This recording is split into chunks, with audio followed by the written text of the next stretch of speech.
ഇന്നലെ തുടങ്ങിയ മഴയായിട്ട് തകർത്ത് പെയ്യാണ്. രാവിലെ വലിയ കുഴപ്പമില്ലായിരുന്നു. ഇതാ പെട്ടെന്ന് മഴ പെയ്യാൻ തുടങ്ങി. അതും നല്ല ശക്തമായിട്ടുള്ള കാറ്റുണ്ട്. കാറ്റത്ത് ഇങ്ങനെ മഴത്തുള്ളികളൊക്കെ ഇങ്ങനെ എങ്ങോട്ടോ ഇങ്ങനെ പാറി പറന്ന് പോകുന്ന പോലെ ആയിട്ടോ. എന്തായാലും മഴ അവിടെ നിൽക്കട്ടെ, നമുക്ക് ഈവനിങ് സ്നാക്ക് ഉണ്ടാക്കാം. അപ്പോൾ അതിന് വേണ്ടിയിട്ട് ഞാൻ എടുത്ത് വെച്ചേക്കുന്നത് കുറച്ച് കക്കയാട്ടോ. കഴിഞ്ഞ ദിവസം നമ്മൾ എടുത്തതിൻ്റെ ബാലൻസ് ആയിട്ടോ. അത് ഞാൻ സ്നാക്ക് ഉണ്ടാക്കണമെന്ന് ഞാൻ അന്നേ പറഞ്ഞില്ലേ. അത് ഞാൻ പരീക്ഷണമാണ്, സക്സസ് ആവുമോ എന്ന് അറിയത്തില്ല എന്ന് പറഞ്ഞു. അപ്പോൾ സക്സസ് ആയ ഒരു പരീക്ഷണമായിരുന്നു കേട്ടോ. അടിപൊളിയുടെ സ്നാക്കാണ്. അതായത് നമ്മളിന്ന് ഉണ്ടാക്കാൻ പോകുന്നത് സമൂസയാണ്. കക്ക് വെച്ചിട്ടുള്ള സമൂസയാണ് ഉണ്ടാക്കാൻ പോകുന്നത്. അതിന് വേണ്ടുന്ന സാധനങ്ങളാണ് എടുത്ത് വെച്ചേക്കുന്നത്. സവോള അരിഞ്ഞ് കുനുകുനാന്ന് വെച്ചിട്ടുണ്ട്. ഒരു വലിയ സൈസ് സവോള ആട്ടോ. പിന്നെ 2 മീഡിയം സൈസ് ഉരുളൻകിഴങ്ങും, പിന്നെ 2-3 അല്ലി വെളുത്തുള്ളി, ഒരു ചെറിയൊരു സൈസ് ഇഞ്ചിയും കൂടെ ചതച്ചെടുക്കുന്നുണ്ട് കേട്ടോ. പിന്നെ ഇതാ കുറച്ച് മല്ലിയിലയും കൂടെ മാറ്റി വെച്ചിട്ടുണ്ട്. അപ്പോൾ ഇതെല്ലാം കൂടെ വെച്ചിട്ടാണ് നമ്മളിന്ന് ഉണ്ടാക്കാൻ പോകുന്നത്. ഇനി എങ്ങനെ ഉണ്ടാക്കുന്നതെന്ന് കാണിച്ചു തരാം കേട്ടോ. ഇതാ ഒരു പാൻ വെച്ചു. അത് ചൂടായി കഴിയുമ്പോൾ നമ്മളിതാ വെളിച്ചെണ്ണ ഒഴിച്ചു കൊടുത്തിട്ട് അതിനകത്തോട്ട് ഇതാ ചതച്ച് വെച്ചിരുന്ന ഇഞ്ചിയും വെളുത്തുള്ളിയും കൂടെ ചേർത്ത് അതിൻ്റെ ഒരു പച്ചമണം മാറിയൊന്ന് മൂത്ത് വരുന്ന സമയത്ത് ഇതാ നമ്മൾ അരിഞ്ഞ് വെച്ചിരുന്ന സവോളയും കൂടെ ചേർത്ത് കൊടുക്കുക. ഇന്ന് വെന്ത് കിട്ടാൻ വേണ്ടിയിട്ട് കുറച്ച് ഉപ്പും കൂടെ ചേർത്ത് കൊടുക്കുന്നുണ്ട്. ഉപ്പും കൂടെ ചേർത്ത് നല്ല രീതിയിലൊന്ന് ജസ്റ്റ് ഒന്ന് വഴറ്റിയെടുക്കണം കേട്ടോ. ഒരുപാട് അങ്ങ് വഴറ്റണ്ട, എന്നാലും ഒന്ന് ജസ്റ്റ് ഒന്ന് വഴറ്റിയെടുക്കുക. ഇത് എത്ര ആൾക്കാർ ഉണ്ടാക്കിയിട്ടുണ്ടെന്ന് എനിക്ക് അറിയില്ല കേട്ടോ. എനിക്ക് പക്ഷെ പെട്ടെന്ന് കക്ക കണ്ടപ്പോൾ തോന്നിയൊരു കാര്യമാണ്, സമൂസ ഉണ്ടാക്കിയാൽ എങ്ങനെ ഇരിക്കും, എന്തായാലും ഒന്ന് ഉണ്ടാക്കി നോക്കിയാലോ എന്ന് പറഞ്ഞിട്ട് ഉണ്ടാക്കുകയാണ്. അപ്പോൾ ഇതാ നമ്മുടെ ഉള്ളി വഴണ്ട് വന്നിട്ടുണ്ട്. ഇതിനകത്ത് ഈ പൊടികളായിട്ടുള്ള മുളക് പൊടി, കുറച്ച് മല്ലിപ്പൊടി, മഞ്ഞൾപ്പൊടി, ഗരം മസാല, പിന്നെ പെരിഞ്ജീരകത്തിൻ്റെ പൊടി, കുരുമുളക് പൊടിയും കൂടെ ചേർത്ത് കൊടുക്കുന്നതിന് ഒരുപാട് അങ്ങ് ചേർക്കുന്നില്ല, കുറച്ച് ക്വാണ്ടിറ്റിയെ ചേർക്കുന്നുള്ളൂ കേട്ടോ. നമ്മൾ കുറച്ച് ഐറ്റംസ് അല്ലേ എടുത്തിട്ടുള്ളൂ.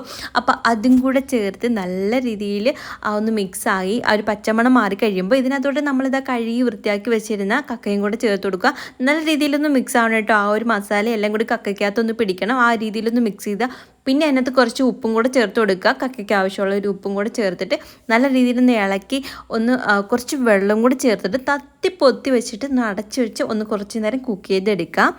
അത് കഴിഞ്ഞൊന്ന് തുറന്ന് ഒന്ന് ഇളക്കിയതിന് ശേഷം ഇതിനകത്തോട്ട് നമ്മൾ ഉരുളൻകിഴങ്ങാണ് ചേർത്ത് കൊടുക്കുന്നത്. ഇത് ഞാനൊന്ന് ഉടച്ചെടുത്തിട്ടുണ്ടായിരുന്നു കേട്ടോ. പുഴുങ്ങി വെച്ചിരുന്ന ഉരുളൻകിഴങ്ങ് ഒന്ന് ഉടച്ചിട്ട് ഇതിനകത്തോട്ട് ചേർത്ത് കൊടുക്കുന്നു. ഒരുപാട് ഇങ്ങനെ അങ്ങ് ഉടച്ച് അങ്ങ് പേസ്റ്റ് പോലെ ആക്കിയിട്ടില്ല. ഇടയ്ക്കൊന്നും കടിക്കാൻ കിട്ടുന്ന രീതിയിലാട്ടോ ജസ്റ്റ് ഒന്ന് ഉടച്ചെടുത്തേക്കുന്നത്. അപ്പോൾ അതും കൂടെ ഇതിനകത്തോട്ട് ഇട്ട് നല്ല രീതിയിലൊന്ന് മിക്സ് ചെയ്ത് കൊടുക്കുക. ചിലതൊക്കെ നല്ല കട്ടിക്കെടുക്കട്ടെ, അതായിട്ട് ഞാൻ ഈ തവി കൊണ്ടൊന്ന് ഉടച്ചു കൊടുത്തത്. അതും ഈ കക്കയും ഈ ഉരുളൻകിഴങ്ങും മസാല എല്ലാം കൂടെ ഒന്ന് നല്ല രീതിയിലൊന്ന് പിടിക്കുന്ന രീതിയിലൊന്ന് ഇളക്കി എല്ലാം ആക്കിയിട്ട് പിന്നെ നമ്മൾ മാറ്റി വെച്ചിരുന്ന മല്ലിയില ഈ ഒരു സമയത്താട്ടോ ഇതിനകത്ത് ചേർത്ത് കൊടുക്കണ്ടേ.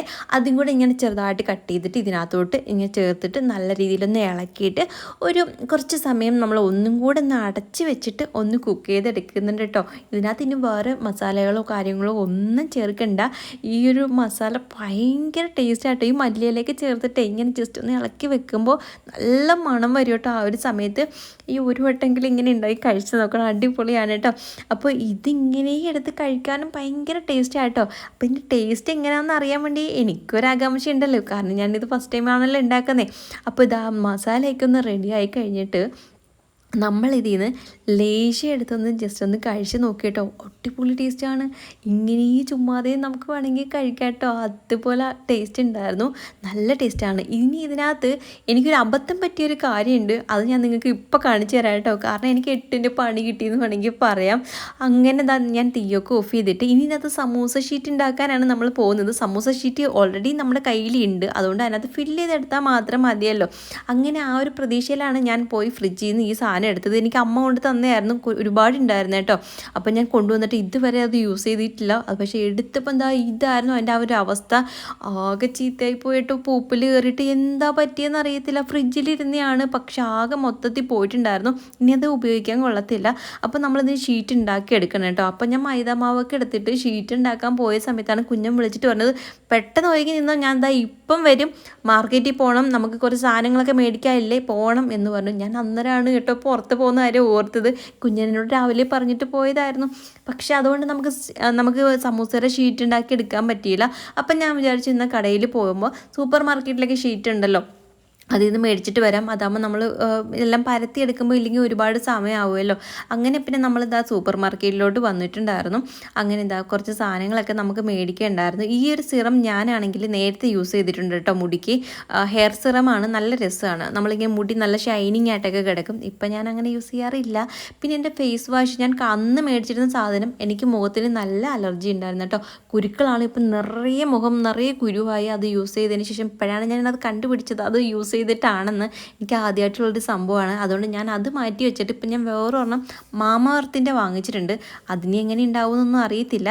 അങ്ങനെ ഇതാ പിന്നെ നമ്മൾ കുറച്ച് വേറെ ഐറ്റംസൊക്കെ ചോക്ക ഉണ്ടായിരുന്നു കേട്ടോ, അത് ഓഫറിന് ഇട്ടേക്കുമായിരുന്നു. അങ്ങനെ അതും വാങ്ങിച്ചിട്ടുണ്ട്. ലാസ്റ്റ് കുഞ്ഞിനാണെങ്കിൽ ഒരു ഐസ്ക്രീം എടുക്കാമെന്ന് പറഞ്ഞാൽ അങ്ങോട്ട് പോയിട്ടോ. അപ്പോൾ പൈനാപ്പിളിൻ്റെ ഫ്ലേവർ ആദ്യമായിട്ടാണ് ഞങ്ങൾ ആ ഒരു ഫ്ലേവറിൻ്റെ മേടിക്കുന്നത്. ഭയങ്കര ടേസ്റ്റായിട്ടോ, ഒരു രക്ഷയില്ലാത്ത ടേസ്റ്റാണ്. പൈനാപ്പിൾ മൈ ഫേവറേറ്റ് ആണ്. പക്ഷേ ഐസ്ക്രീം ഞാൻ ഇതുവരെ കഴിച്ചിട്ടില്ല. ഭയങ്കര ടേസ്റ്റാണ്, എനിക്ക് ഭയങ്കരമായിട്ട് ഇഷ്ടപ്പെട്ടു കേട്ടോ. ഇത് ചെറിയൊരു കോണ് നമ്മൾ മേടിച്ചാണ്. പിന്നെ ഇതാ പച്ചക്കറി കടയിൽ കയറി കുറച്ച് സാധനങ്ങളൊക്കെ കൂടെ മേടിച്ചിട്ട് നമ്മൾ നേരെ വീട്ടിലോട്ട് വിട്ടു കേട്ടോ. വീട്ടിൽ വന്നപ്പോഴത്തേക്ക് ഇതെല്ലാം കൂടെ ഒരു കവറിനകത്തായതുകൊണ്ട് തന്നെ അത്യാവശ്യം നല്ല വെയിറ്റ് ഉണ്ടായിരുന്നു. ഞാനിതെല്ലാം കൂടെ താങ്ങി പിടിച്ചിട്ടാണ് വന്നത്. പിന്നെ പാലൊക്കെ കൈയോടെ തന്നെ എടുത്ത് ഫ്രിഡ്ജിൽ വെച്ചിട്ടുണ്ടായിരുന്നു. പിന്നെ ഞാൻ കാണാതെ കുഞ്ഞനെ എടുത്തിട്ട് ഒരു സാധനം ഉണ്ട് കേട്ടോ, ഇത് അടിപൊളി ടേസ്റ്റ് ആട്ടോ. ഇത് ഞങ്ങൾ ആദ്യമായിട്ട് കഴിക്കുന്നത് കഴിഞ്ഞ പ്രാവശ്യം ക്രിസ്മസിൻ്റെ സമയത്ത് അച്ഛനൊക്കെ വന്ന സമയത്ത് മേടിച്ചുകൊണ്ട് വന്ന കേക്കായിരുന്നു ഇത് കേട്ടോ. ക്യാരറ്റ് പുഡിങ് കേക്ക്, സംഭവം കീടു ടേസ്റ്റാണ്. ഫസ്റ്റ് ടൈം ആ സമയത്താണ് കഴിക്കുന്നത്. അത് കഴിഞ്ഞിട്ട് ഇപ്പോഴാട്ടോ കഴിക്കുന്നത്. ഇത് ഞങ്ങൾ ഒരുപാട് തപ്പി ഇങ്ങനെ നടന്നിട്ടുണ്ട് ഈ ഒരു കേക്ക്, പക്ഷേ കിട്ടിയിട്ടേ ഇല്ല കേട്ടോ. അപ്പോൾ ഇന്ന് അവിടെ ഇരിക്കുന്നുണ്ട്. അപ്പോൾ കുഞ്ഞിന് അതിൽ നിന്ന് ചെറിയൊരു പാക്കറ്റ് എടുത്തതാണ്. ഇതിൻ്റെ ഒരു പീസ് കഴിച്ചു, നല്ല മധുരം ഉണ്ട് കേട്ടോ. അതുകൊണ്ട് ഞങ്ങൾ ഒരെണ്ണേ കഴിച്ചോളൂ, ബാക്കി ഞങ്ങൾ അങ്ങനെ അടച്ചു വെച്ചു കേട്ടോ. കാരണം മധുരം അധികം അങ്ങോട്ട് പറ്റത്തില്ല, ചില സമയത്ത് വല്ലാത്ത ചെടുപ്പ് തോന്നും കേട്ടോ. അങ്ങനെ പിന്നെ ഞങ്ങൾ വന്നിട്ട് പിന്നെ ആ സമൂസ ഉണ്ടാക്കിയെടുക്കാമെന്ന് വിചാരിച്ചിട്ടു. അത് പെട്ടെന്ന് ഉണ്ടാക്കിയെടുക്കാനുള്ളൊരു ആകാംക്ഷ ഉണ്ട്, കാരണം അത് കഴിച്ച് നോക്കാനുള്ളൊരു ആകാംക്ഷയായിട്ട് കൂടുതലായിട്ട്. അങ്ങനെ അതിനകത്ത് നമുക്ക് ഒട്ടിക്കാൻ വേണ്ടി കുറച്ച് മൈദയൊക്കെ വെള്ളം ചേർത്തൊന്ന് കലക്കി വെക്കുന്നുണ്ട്. പിന്നെ ഈ ഒരു ഷീറ്റ് ഇത്രയും ആവശ്യമൊന്നും ഇല്ലായിരുന്നു, പിന്നെ അവർ ഇത്രയായിട്ടേ അവിടെ ഉള്ളൂ. അതുകൊണ്ട് പിന്നെ ഈ ഒരു ഫുള്ള് ഇത് കവർ മേടിച്ചതാണ്. പക്ഷേ ഇതിനകത്ത് ഷീറ്റ് കൂടുതലും പൊട്ടിയിരിക്കുമായിരുന്നു, എനിക്ക് കീറിപ്പോയിട്ടുണ്ടായിരുന്നു. അങ്ങനെ നമ്മുടെ ഷീറ്റിനകത്തോട്ട് ഒരു സൈഡൊക്കെ ഒട്ടിച്ചിട്ട് പിന്നെ ഈ സാധനം ഫില്ല് ചെയ്തതിന് ശേഷം ഒന്ന് മടക്കിയൊക്കെ ഒട്ടിച്ചെടുക്കുന്നുണ്ട്. അപ്പോൾ ഇവിടെ ഞാൻ എടുത്തപ്പോഴത്തേക്ക് ഞാൻ ഉണ്ടാക്കാമെന്ന് പറഞ്ഞ് അടുത്തത് കുഞ്ഞനാട്ടോ ഉണ്ടാക്കിയത്. ആൾക്ക് ഇങ്ങനെയുള്ള കാര്യങ്ങൾക്ക് ഭയങ്കര ഇൻട്രസ്റ്റിംഗ് ആണ്.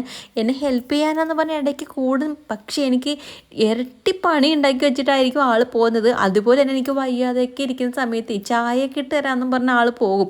അവിടെ ചെന്നിട്ട് 100 വട്ടം നമ്മളെ വിളിക്കും.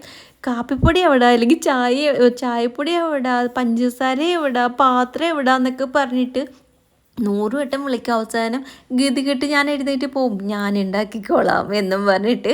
അങ്ങനെയുള്ള സിറ്റുവേഷനൊക്കെ നിങ്ങൾക്ക് ആർക്കെങ്കിലും വന്നിട്ടുണ്ടോ? ഉണ്ടെങ്കിൽ ഒന്ന് കമൻറ്റ് ചെയ്യണം കേട്ടോ. ഇപ്പോൾ ഒരുപാടൊക്കെ മാറി. ഇപ്പം ഞാൻ ഓരോന്നും കാണിച്ചു കൊടുക്കും. ഇതിവിടാണ് ഇരിക്കുന്നത്, ഇത് മറ്റേത് ഇവിടാണ് ഇരിക്കുന്നതെന്നും പറഞ്ഞിട്ടൊക്കെ കാണിച്ചു കൊടുക്കും. അതുകൊണ്ട് ഇപ്പം വലിയ കുഴപ്പമില്ല. എന്നാലും ഞാൻ അടുക്കളയിൽ അങ്ങനെ അധികം കയറ്റാറില്ല, കാരണം ഇരട്ടി പണി ഉണ്ടാവും എന്ന് മനസ്സിലായതുകൊണ്ടാട്ടോ. അങ്ങനെ നമ്മൾ സമൂസ ഷീറ്റൊക്കെ വെച്ചിട്ട് നമ്മളെല്ലാം ഫില്ല് ചെയ്ത് ഒട്ടിച്ചെടുത്തിട്ടുണ്ട്. അങ്ങനെ എണ്ണ ഒഴിച്ചത് ചൂടായി വരുമ്പോഴത്തേക്ക് അതിനകത്തോട്ട് നമ്മുടെ സമൂസ ഇട്ട് കൊടുക്കുന്നുണ്ട്. 6 എണ്ണ എടുത്തിട്ടുള്ളൂ, അതുകൊണ്ട് 2 ട്രിപ്പായിട്ട് ഉണ്ടാക്കി എടുക്കാനും പറ്റും കേട്ടോ. കൂടുതൽ ഉണ്ടാക്കണമെന്നും പറഞ്ഞായിരുന്നു മസാല കുറച്ച് കൂടുതലായിട്ട് ഉണ്ടാക്കിയിട്ടുണ്ടായിരുന്നു. ലാസ്റ്റ് അത് അധികം വന്നിട്ടുണ്ടായിരുന്നു. അത് ഞങ്ങൾ രണ്ടുപേരും കൂടെ അകത്താക്കിയായിരുന്നു. നല്ല ടേസ്റ്റ് ആയിട്ടോ. അങ്ങനെ വെറുതെ ആ മസാല കഴിക്കാനും. നമ്മൾ ഇത്തിരി കൂടുതൽ ഉണ്ടാക്കിയത് എന്താണെന്ന് വെച്ചാൽ മുകളിലൊരു കൂട്ടർ താമസിക്കുന്നുണ്ട്. അപ്പോൾ 2 കുട്ടികളുണ്ട് കേട്ടോ അവിടെ. അപ്പോൾ അവർക്കും കൂടെ കൊടുക്കാമല്ലോ എന്ന് പറഞ്ഞിട്ടായിരുന്നു നമ്മൾ ഉണ്ടാക്കിയത്. പക്ഷേ നമ്മൾ പോയിട്ട് വന്നപ്പോഴത്തേക്ക് അവർ അവിടുത്തെ വീട്ടിലോട്ട് പോയി. അതുകൊണ്ട് പിന്നെ അവർക്കും കൊടുക്കാൻ പറ്റത്തില്ലല്ലോ. അതുകൊണ്ട് ഞങ്ങൾ പിന്നെ കുറച്ചേ ഉണ്ടാക്കിയുള്ളൂ. അപ്പോൾ നിങ്ങളെ കാണിക്കാൻ വേണ്ടിയിട്ടൊരു 6 എണ്ണം വെച്ചിട്ട് ഉണ്ടാക്കിയെടുത്തതായിട്ടോ. അപ്പോൾ നമ്മൾ എണ്ണയ്ക്കകത്ത് അങ്ങോട്ട് തിരിച്ചും മറിച്ചൊക്കെ ഇട്ടൊന്ന് പൊള്ളിച്ചെടുക്കുമ്പോൾ നമ്മൾ കടയിൽ നിന്ന് മേടിക്കുന്ന സെയിം അതേപോലെ തന്നെ ആട്ടോ സമൂസ ഇരിക്കുന്നത്. നല്ല മുരാന്നിരിക്കുകയാണ്. ചൂടോടെ നമ്മൾ ഒരു ടൊമാറ്റോ സോസിനകത്ത് മുക്കിയിട്ട് കഴിക്കണം കേട്ടോ. ഭയങ്കര ടേസ്റ്റാണ്.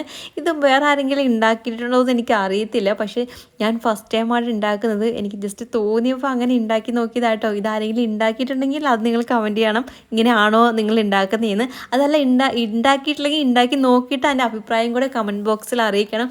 സംഭവം ഒരു വട്ടമെങ്കിലും കക്കയൊക്കെ കിട്ടുന്ന സമയത്ത് ഒന്ന് ട്രൈ ചെയ്ത് നോക്കണം. സംഭവം കിടു ടേസ്റ്റ് ആയിട്ട്, ഒരു രക്ഷയില്ലാത്ത ടേസ്റ്റാണ്. അയ്യോ, എനിക്ക് ഭയങ്കരമായിട്ട് ഇഷ്ടപ്പെട്ടു. ഞങ്ങൾക്ക് 2 പേർക്കും കേട്ടോ. അങ്ങനെ 2-3 കഴിച്ചിട്ട് ബാലൻസ് ഞങ്ങൾ വെച്ചായിരുന്നു. കാരണം ഓയിലായതുകൊണ്ട് നമ്മൾ ഒരുപാട് കഴിക്കാൻ നിന്നില്ല. അതേപോലെ ഓയിൽ ഫുഡ് കഴിക്കുന്ന സമയത്ത് ഞങ്ങൾ ഇതോട്ട് വേറെ അങ്ങനെ ഹെവി ആയിട്ടൊന്നും കഴിക്കത്തില്ല. ഒന്നി ഫ്രൂട്ട്സോ അല്ലെങ്കിൽ സാലഡോ അങ്ങനെ ആക്കി കഴിക്കാറേ ഉള്ളൂ കേട്ടോ. അതുകൊണ്ട് ഇന്നും അതേപോലെയൊക്കെ തന്നെ കഴിച്ചോളൂ. പിന്നെ എനിക്ക് നല്ല വയറുവേദന തുടങ്ങിയായിരുന്നു. പീരീഡ്സിൻ്റെ ഒരു ബുദ്ധിമുട്ട് വരുമ്പോൾ എനിക്ക് ഭയങ്കര ബുദ്ധിമുട്ടായിട്ടോ. എനിക്ക് പിന്നെ ഒന്നും ചെയ്യാനും പറ്റത്തില്ല, നിൽക്കാനും പറ്റത്തില്ല, ആ ഒരു അവസ്ഥയാണ്. അപ്പോൾ പച്ചക്കറിയൊക്കെ കൊണ്ടുവന്നത് അങ്ങനെ ഇരിക്കുമായിരുന്നു. അപ്പം കുഞ്ഞൻ പറയുമായിരുന്നു, ഞാൻ എന്തായാലും എല്ലാം എടുത്ത് വെക്കാം, നീ എന്തായാലും റെസ്റ്റ് എടുത്തു എന്നും പറഞ്ഞിട്ട് ആളെടുത്ത് വെക്കുകയാണ്. എന്നാലും ഞാൻ ചെന്നെങ്കിലേ പറ്റത്തുള്ളൂ, കാരണം ഇത് എവിടെയൊക്കെ എടുത്ത് വെക്കേണ്ടതെന്ന് ആർക്കും അറിയില്ല. അതുകൊണ്ട് പിന്നെ ഞാൻ എടുത്ത് വെക്കാനുള്ള പാത്രങ്ങളൊക്കെ എടുത്ത് കൊടുക്കുകയും ഒക്കെ ഞാൻ ഇങ്ങനെ കാണിച്ചു കൊടുത്തിട്ട് ഞാനും കൂടെ നിൽക്കുമായിരുന്നു. പിന്നീട് ഒരു കാര്യം എന്ന് വെച്ചാൽ നമ്മുടെ ഫാമിലി മെമ്പേഴ്സായ കുറേ കുഞ്ഞുമക്കളുടെ ബർത്ത്ഡേ വിഷസ് അറിയിക്കണമെന്ന് പറഞ്ഞിട്ടുണ്ടായിരുന്നു. അപ്പോൾ അവരുടെ പേരുകൾ കുറച്ച് പേർ ഇതാ ഈ ഒരു വീഡിയോയിൽ ഉൾപ്പെടുത്താം കേട്ടോ. ആവണിയുടെ ബർത്ത്ഡേ ജൂലൈ 14-നും അക്ഷതയുടെ ബർത്ത്ഡേ ജൂലൈ 13-നും അതുപോലെ തന്നെ അഹിൽ നഫീറിൻ്റെ ബർത്ത്ഡേ ജൂലൈ 13-നും പറഞ്ഞിട്ടുണ്ടായിരുന്നു. അപ്പം നമ്മുടെ ഫാമിലിയുടെയും വിഷസ് അറിയിക്കുകയാണ്. ഹാപ്പി ബർത്ത്ഡേ മക്കളെ, ഒരുപാട് നാളിങ്ങനെ സന്തോഷവും സമാധാനമായിട്ട് ദീർഘായുസ് നൽകി നിങ്ങളെ 3 പേരെ അനുഗ്രഹിക്കട്ടെ എന്ന് പ്രാർത്ഥിക്കുന്നു. 3 പേർക്കും എൻ്റെ ഒരു ചക്കരി ഉമ്മയുണ്ട് കേട്ടോ. അപ്പം നമ്മുടെ വീഡിയോ ഇഷ്ടപ്പെടാൻ ലൈക്ക് ചെയ്യാനും കമൻറ്റ് ചെയ്യാനും മറക്കരുത്. അപ്പോൾ പുതിയൊരു വീഡിയോ ആയിട്ട് വരുന്നവരിക്കും ടാറ്റാ, സീ യു.